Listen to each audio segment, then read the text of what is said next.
Plastic જપ્ત કરી વેપારીઓને દંડિત કર્યા। ગાંધીધામ મનપાએ 150 કિલો પ્રતિબંધિત પ્લાસ્ટિક જપ્ત કરી હોલસેલ વેપારી પાસેથી 10,000 દંડ વસૂલ્યો।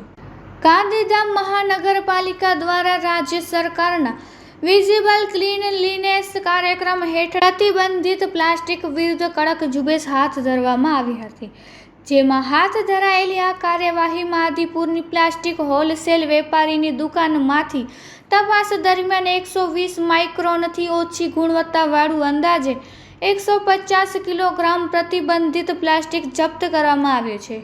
આ નિયમ ભંગ બદલ કુલ 10,000નો દંડ વસૂલવામાં આવ્યો હતો।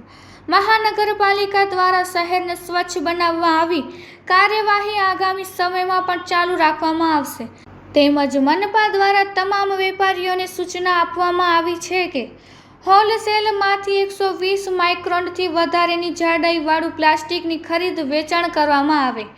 રિપોર્ટ બાય ભારતી માખી જાણી, ગાંધીધામ।